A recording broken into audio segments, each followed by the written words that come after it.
If you're given the task to beat Super Mario Bros. 3 as fast as possible, how would you go about it? Well, there's these things called warp whistles that you can pick up in World 1 and use to warp all the way to the last world, World 8. Doing this properly allows you to potentially beat the entire game in under 11 minutes. However, if we're to believe the hundreds of speedrunning experts in the YouTube comment section, then using warp whistles is cheating. So, what about beating Super Mario Bros. 3 as fast as possible without warp whistles?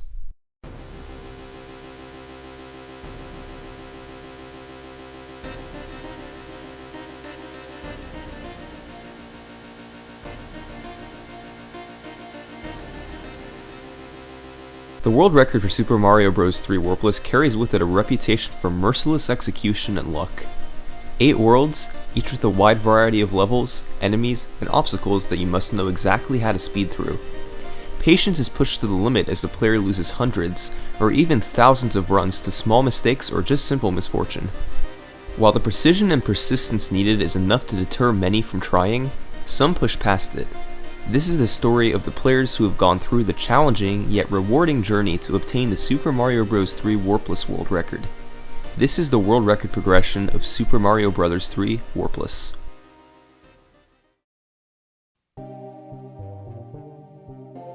Let's go back to 2010. That January, the first ever Games Done Quick event was held. Classic Games Done Quick. What? What was that? This event would later turn into Awesome Games Done Quick, the annual charity speedrunning marathon that raises millions of dollars.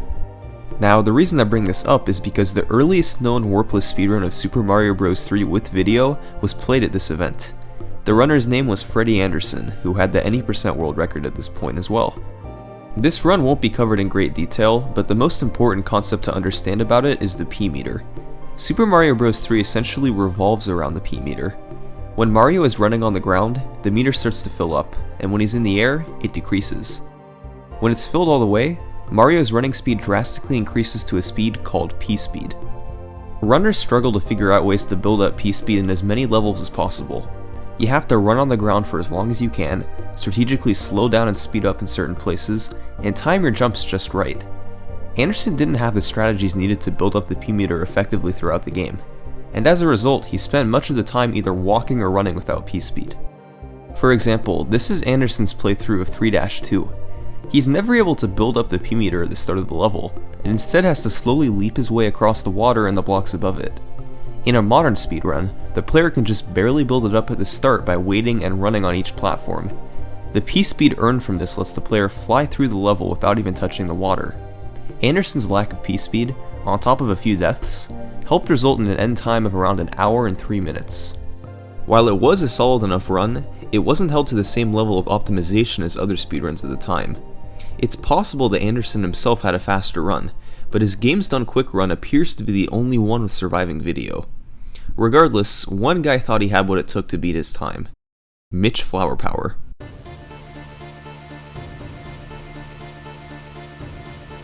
Mitch began doing warpless speedruns in 2010 with a specific goal in mind.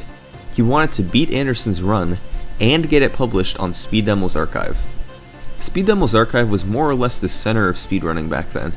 Runners would submit high quality recordings of their world record speedruns, and after they were verified, they would be posted on the site for the world to see.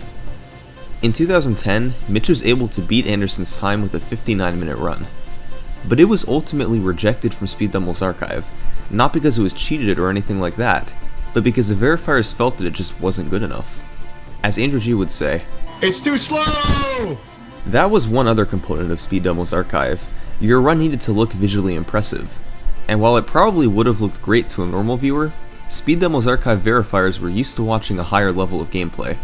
So, they told Mitch to come back and do it again faster. And that's exactly what he did. On September 21st, 2010, Mitch completed a run that would be verified on Speed Demo's archive a few months later. The time was 55 minutes and 47 seconds. Let's take a look. The 8 worlds in Super Mario Bros. 3 each offer a new set of challenges that the player must overcome. As Mitch made his way through World 1, you can see his expertise of controlling the P-meter. He would run on ledges, just barely fill it up all the way, and then have P-speed as he flew through the air.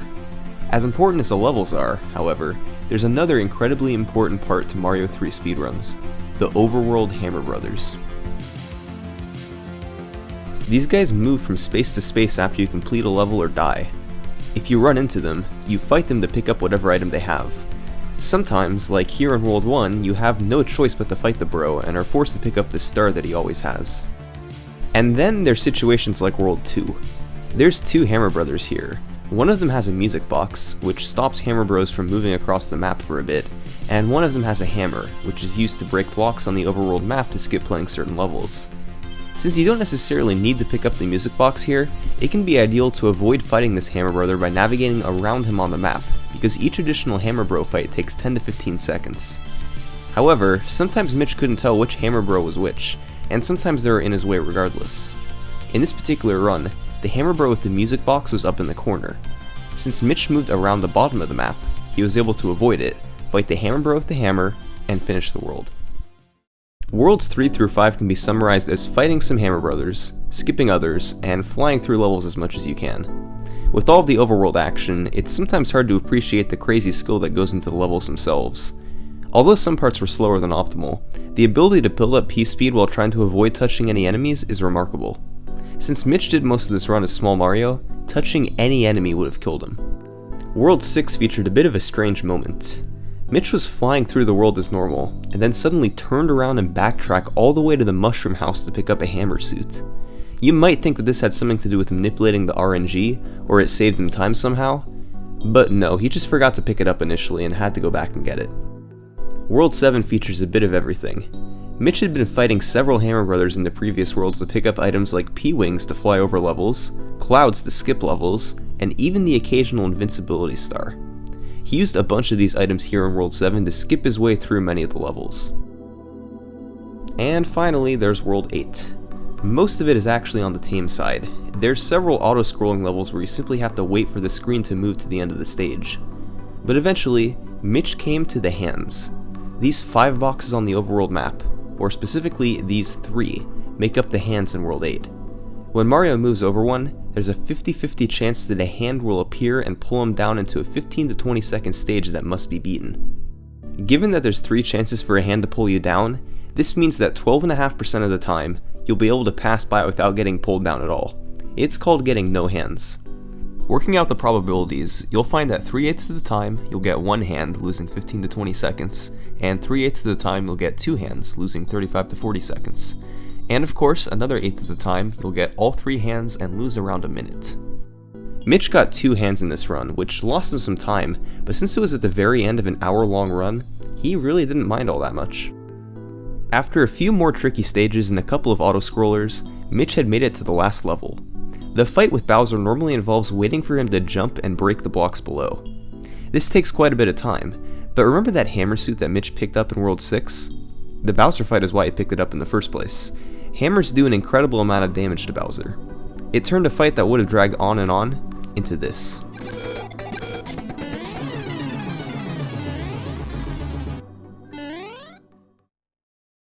All in all, this was quite an impressive run for the time. Impressive enough that Speed Demo's Archive decided to publish it on their website. Mitch didn't die a single time and showed off some really fast strategies. It's also worth noting that instead of playing on an actual NES, Mitch played on the Wii Virtual Console port of Super Mario Bros. 3. Just keep that in mind for later. One thing that was crystal clear after Mitch pulled off this run was the fact that Super Mario Bros. 3 Warpless was a brutal category. Wandering Hammer Brothers and the hands could add dozens of seconds onto your run from bad luck alone, not to mention the P-speed strategies in level after level of an hour-long run. It was intimidating to try running it, and very few people did back then. Mitch would end up playing the category some more a year later, and ended up beating his own record by about 45 seconds. There's not too much that was different about it. The improvements can be generalized into Mitch simply getting better at the game over that period of time.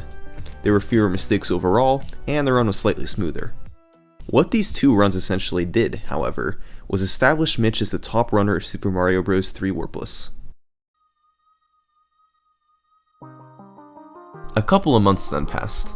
We're in early 2012, which is when a website called Speedruns Live was in its heyday. Speedruns Live was the headquarters of speedrun races. 2 or more players could connect to a server and have a race room keep track of the total time as they raced to beat their game as fast as possible. On March 29th, 2012, 2 players joined a race room for Super Mario Bros. 3 to do a Warpless race. The first was Karua. He was a Mario 3 speedrunner from France with a personal best not far from Mitch's world record. The second racer was Black Hasu. He was a Mario 3 speedrunner from Japan, and it's very hard to find information about him today. Black Hasu was live streaming his side of the race so anybody could watch. The runners began their race, and even though Black Hasu was playing on the Famicom version, which had slower transitions between levels, he pulled ahead early on. By the time the runners were in World 3, Karua decided to just forfeit the race and watch Black Hasu's run from his livestream. What would then occur over the better part of the next hour was remarkable. Black Hasu would finish the run with an end time of 54:46, a new world record. The only problem is that the video for this run doesn't seem to exist anywhere today. People were watching this run as it was being played live, including Karua, so we do know that it happened all those years ago. The only evidence we have now, however, is the Speedrun's live race results page, which shows a race from March 29th, 2012, with Karua finishing in second place with a forfeit, and Black Hasu winning with a time of 54:46. Accounts from runners who saw this run describe a more modern approach to the run as a whole. Mitch's 55-minute runs treated each level as an individual level, where the goal is to simply beat each one as fast as possible. This usually involved just staying a small Mario. Black Hasu, on the other hand, backed up to look at the game as a whole. He decided to pick up the Fire Flower more often. Now, he did have to slow down to pick it up, but it definitely had its benefits. It let him save 4 seconds on each of the Boom Boom fights throughout the game by killing them with fire, as well as letting him use fire in the other levels to clear enemies and ultimately get through them faster. Of course, since the video for this run doesn't exist, people weren't able to see these strats in action until the next world record. Karua's 54:34 from May 2012, an improvement of 12 seconds. He picked up fire in World 1, which he tried to hold on to as long as he could. Of course, the Fire Flower route was still really new here, so there definitely were a few rough patches. He got hit and lost fire in 3-9, 4-6, and 5-7, and had to pick the Fire Flower back up as soon as he could each time. He also died in World 6, and instead of getting right back into the level, he just sat there in the overworld.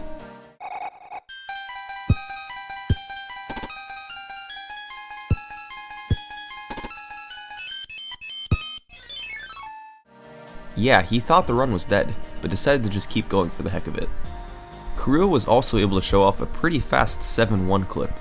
Instead of playing through 7-1 as normal, which is a pretty long stage, it's possible to clip into the wall and ceiling right at the start of the level and skip straight to the end.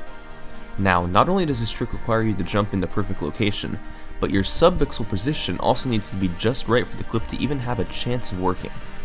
Subpixels define Mario's position on a scale smaller than the pixel, and it's not usually possible to control them. Karua was able to get it on his 3rd try, which was pretty good considering that the previous world record with video footage, Mitch's 55:04, took 6 tries. And then, after getting no hands in World 8, Karua closed out a run 12 seconds faster than Black Hasu's lost record. All in all, while there were many unpolished sections, the use of Fire Flower throughout the run significantly helped. The key word here was potential. The Fire Flower strats had potential. How far would people be able to take them? Mitch decided to test that question less than a month later. Just 3 weeks after Karua's world record, Mitch fired right back with a 40-second improvement, a time of 53:53. While Mitch too was using the fire strats, his methodology was slightly different. Karua's strategy was to pick up fire and then hold onto it as long as he could.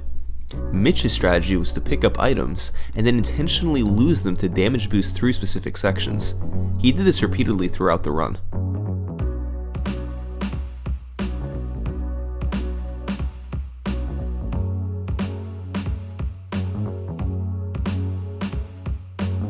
Fancier P-speed strategies, especially in World 7, helped him gain more time over Karua. In 7-3, for example, he would run right up to an enemy or ledge, pixels away from getting hit or falling off. It's exactly what he needed to build up P-speed each time. By this point, in late 2012, a friendly rivalry between Mitch and Karua had developed. These guys traded the world record back and forth multiple times throughout 2012. The next 4 world records, however, would all be obtained by Karua. Over the course of about 6 months, Karua would take the world record from a 53:53 down to a 53.02. One key improvement was the fire kill on Bowser. Picking up the hammer suit in World 6 to bust out right before fighting Bowser used to be the strategy, because killing him with just 4 hammers was much faster than having to spam him with more than 30 fireballs. However, because you have to go out of your way to pick up the hammer suit in World 6 from a mushroom house, you end up gaining several seconds from just hanging on to fire in World 8 to kill Bowser. Kurua's item routing also got a bit more strategic. In stage 7-2, for example, runners used to use a P-Wing, a valuable item, to fly over the first section. Kurua switched to an invincibility star, which he had sitting in his inventory anyway. And probably the most important part of these 4 runs is that in one of them, Kurua got what's known as the early hammer.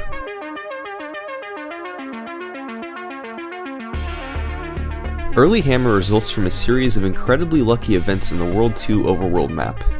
This is a diagram of World 2. There are 2 Hammer Brothers. One starts here and has a music box. We'll be ignoring him for now. The second one starts here and has a hammer, which can break down these barriers to help you move to get to new areas on the map sooner. Hammer Brothers move 1 space after each level you complete or die in, and the direction they move is random.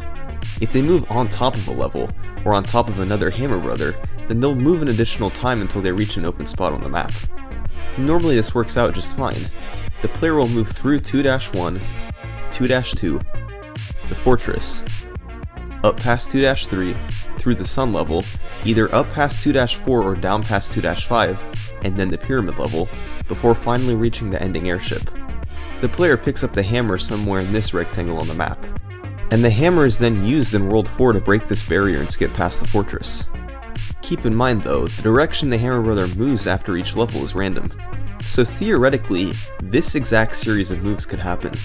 He moves up here after 2-1, up here after 2-2, over and across 2-4 after the fortress since he can't stop on the level itself, and then down and to the left after 2-3. Instead of reaching him somewhere in this rectangle, you reach him on this space, which is before the sun level.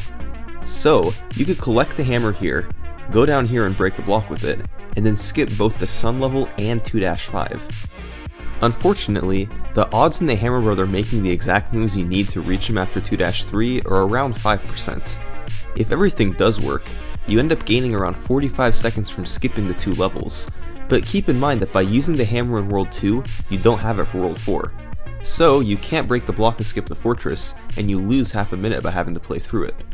Still, it's a pretty nice net gain of 15 seconds overall if you're lucky enough to get it. But this was only scratching the surface of the potential of early hammer.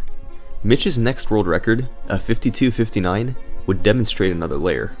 Since the Hammer Brothers are usually off screen, and you can't see where they move, it can be tricky to tell exactly how close you are to getting an early hammer. So, Mitch came up with an idea. Since the Hammer Brother is forced to move 1 space after you die, he would repeatedly die in 2-3 to try to get the Hammer Brother to come across, so you could ultimately avoid playing the level and instead get an early hammer that would skip 3 levels instead of just 2.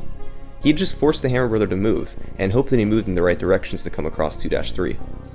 Getting him to come over in just 1 death, or a 1 death early hammer, saves well over a minute in World 2, netting the player over half a minute overall. But sometimes it could take a few more deaths to get him to come over. Getting a 2 death or better early hammer has been calculated at about 1-2% likely, and after 4 deaths you end up losing as much time as the trick saves and are forced to reset. This created a bit of an ideological divide between the top 2 runners of the game, Mitch and Kurua.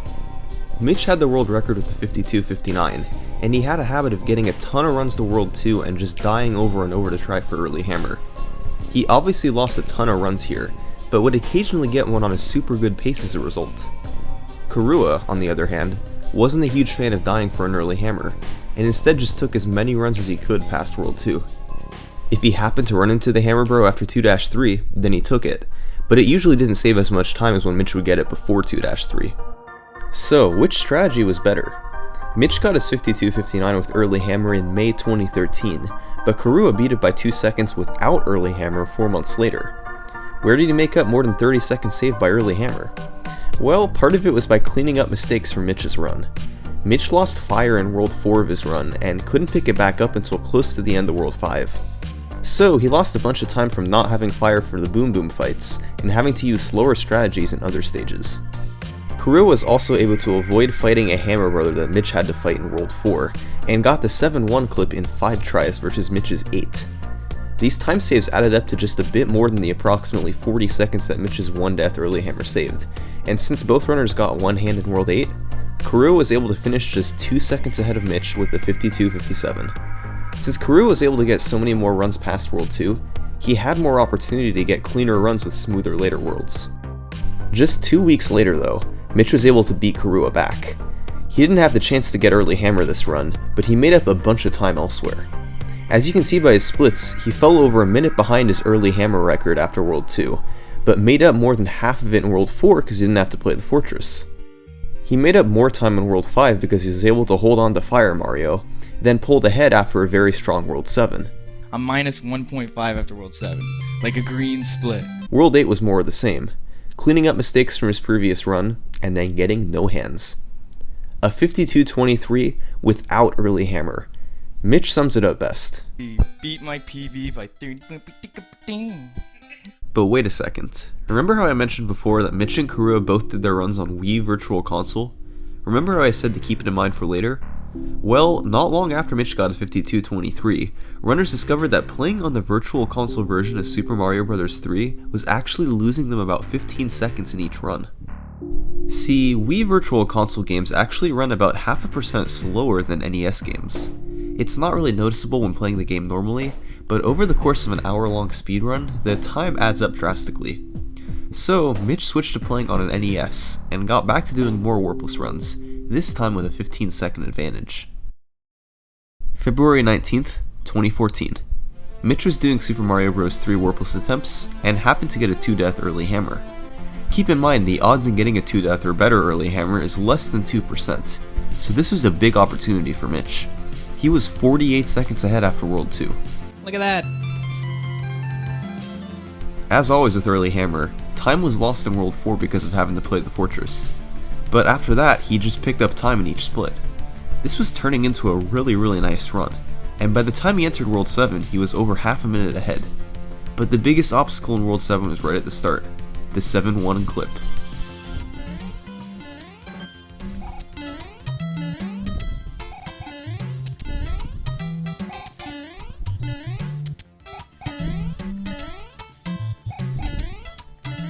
Come on!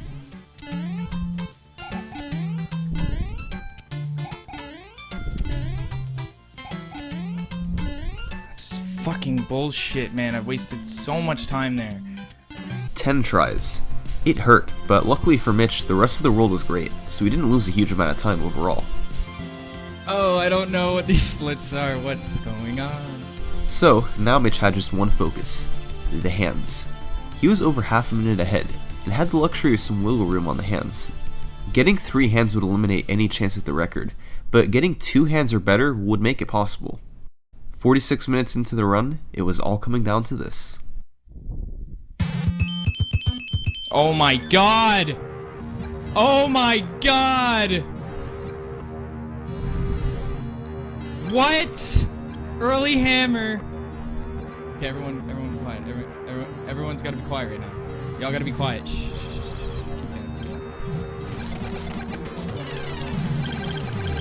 I got it! I think I got it! Oh my god, I got it! I got it! Yes! You can't beat this run. I'm sorry. But you can't beat that. Oh my god. Kitty, do you understand what just happened? Early hammer, no hands. Look at the splits, too. Like, you can't beat it. There's nothing you could do. Well, Mitch said it himself. You could not beat this run. Mitch and Karua had battled for years, but this run was the ultimate one. Early hammer, no hands. Multiplying the odds of those 2 tricks alone, we're looking at no better than 1 in 400 odds of getting a run this good. And that, of course, doesn't factor in the odds on getting good luck with all of the hammer brothers, and all of the execution you must nail in each stage of the game. And that's why it stood, and stood, and stood. For 1 month.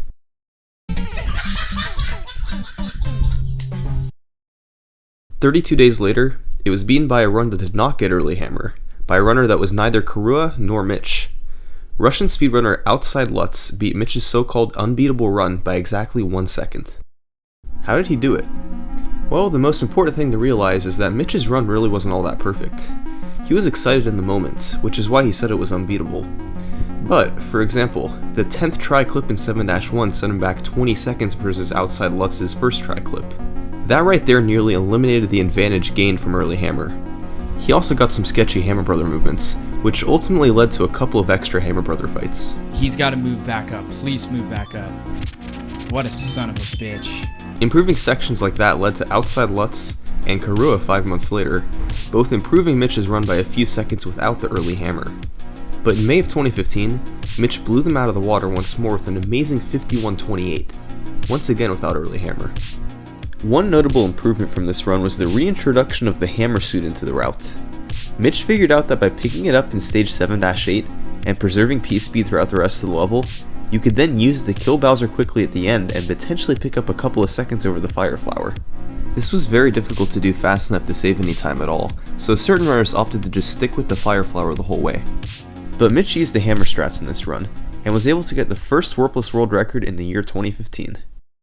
Speaking of 2015, that was the year that another Warpless runner began to threaten the world record, Cujo. Cujo played several different categories of Super Mario Bros. 3 throughout 2014 and 2015. His Warpless personal best got lower and lower, 54 minutes, 53 minutes, then 52 minutes, and he slowly turned into a world record contender. Cujo eventually began doing Warpless world record attempts, but he had one problem. His hand luck in World 8 was just awful.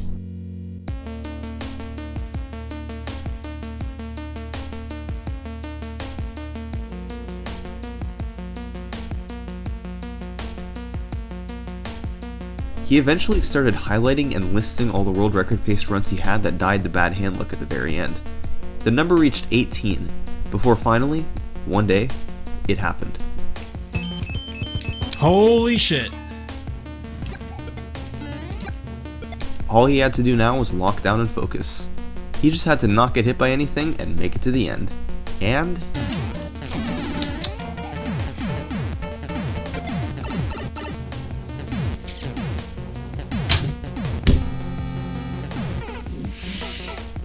oh my god. the run died because he got hit in the very last autoscroller before Bowser.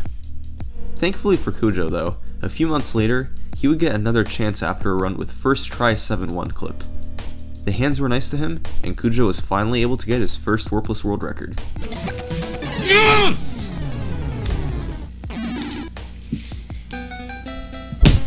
Fucking world record!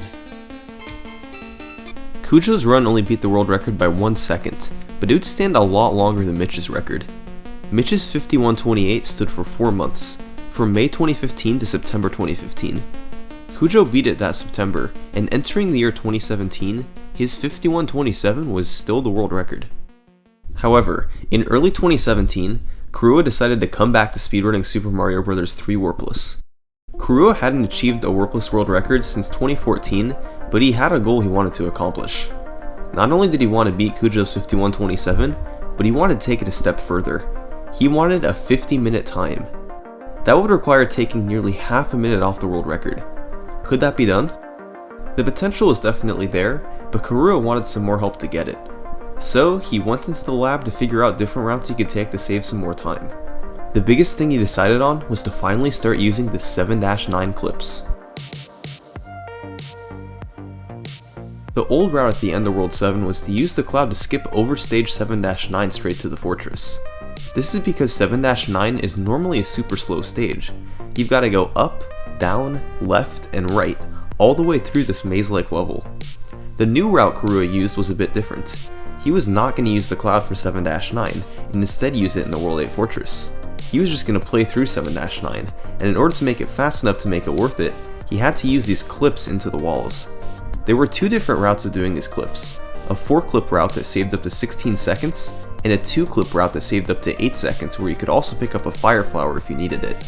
Keep in mind, each of these clips required both a pixel-perfect jump and lucky subpixel positioning. Each missed clip costs about 4 seconds, and given that runners could sometimes spend a dozen tries on a clip, this was really risky to go for. He would need to get the 2 clips in 4 total tries to break even, or the 4 clips in 8 tries. But in February 2017, Korua had to run 17 seconds ahead of his personal best in the World 7. When he came to 7-9, he decided to go for the clips, but was only going to do the 2-clip version because he needed to pick up a fire flower. And the clips didn't go too well. It took him 5 tries to get the 2 clips, ending with a net loss of 4 seconds. This run, however, would go on to get no hands in World 8 and be a new world record of 51:20, 21 seconds away from his goal. A month and a half later, Korua was on a run that was very close after World 7. The 7-9 clips hadn't done him any favors. It took him 8 tries to get the 4 clips, meaning he broke even on them. But he did have a few seconds to save in World 8 if everything went perfectly. And then, in the last level,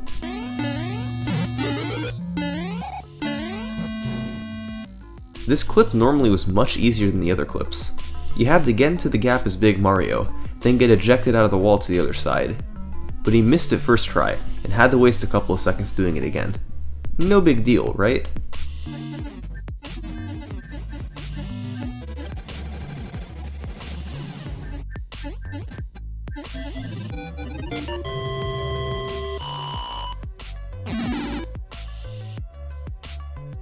Tied world record. Well, shoot. It was okay though. Just 3 days later, Korua got a run with a post 2-3 early hammer, the type that skips 2 levels and saves 15 seconds overall. Bad hammer brother luck in the middle worlds forced him to use a fancy strategy that he had developed in 6-10 to pick up fire and skip having to use a P-wing in 6-9. The 7-9 clip started off poorly, with the first clip coming 3rd try. But then,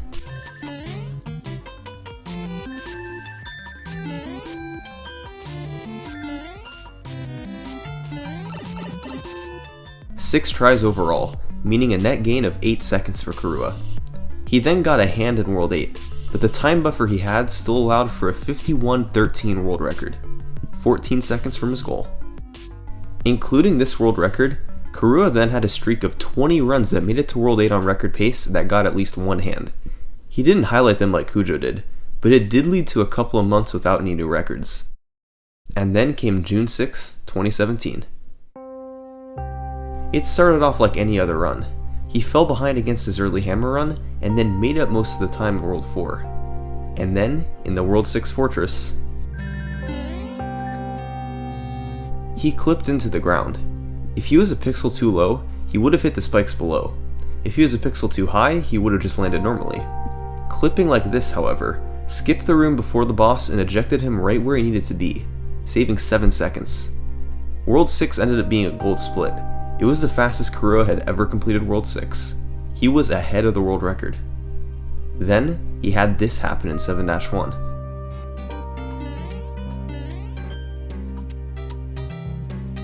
And then, he had this happen in 7-9.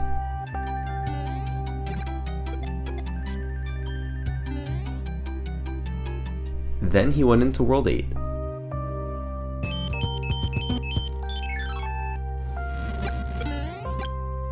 After months of grinding for a 50, Korua was on sub 51 pace after the hands for the first time ever. A few stages later, his journey finally came to an end.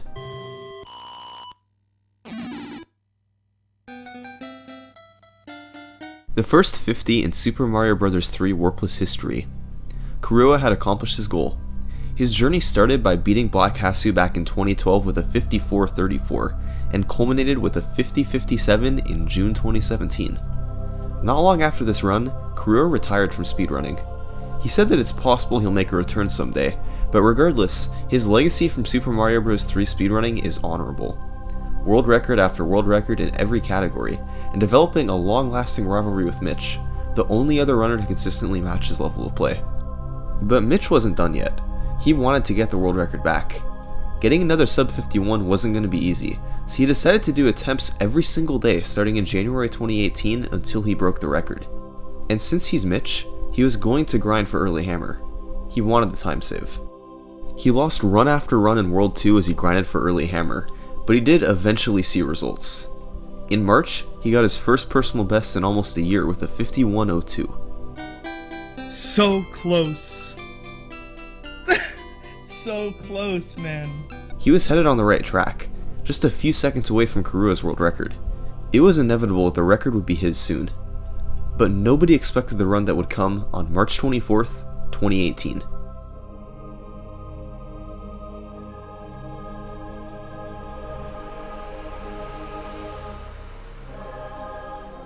Oh my god, dude. World 2, stop. For RTA runners, it saves no time. It started with a post 2-3 early hammer in World 2. The splits on the left compare against his 51.02, and the splits on the right compare against Karua's world record.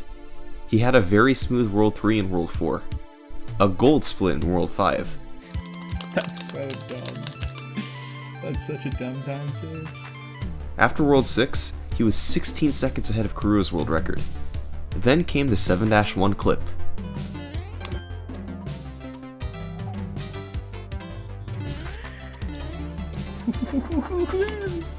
Ridiculous!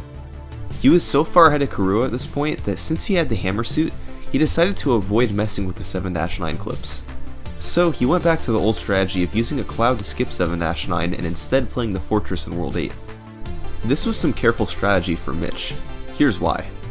He was 43 seconds ahead after World 7, but it's misleading.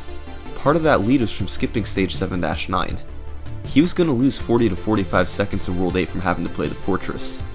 But, since he had the hammer suit while Karua did not, he was going to gain 9 or 10 seconds back from being able to use it in World 8.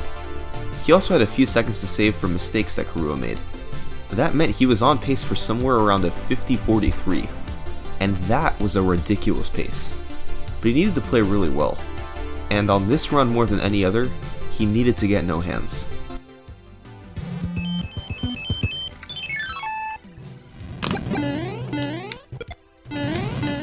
This was it. Mitch's best chance ever to get a sub 51. He made his way through autoscrollers and other stages. He went through 8-1, and then he entered 8-2.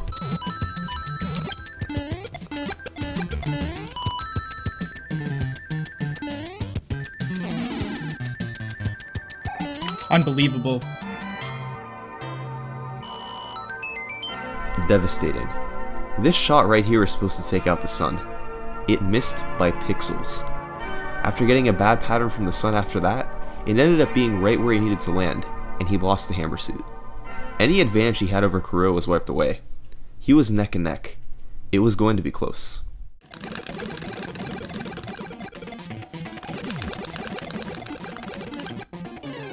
Did I do it? I don't think I did it. I did it. I did it. Oh my god.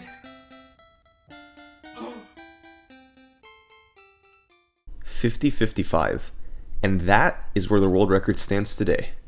But I can guarantee that's not where it's going to stand in the future.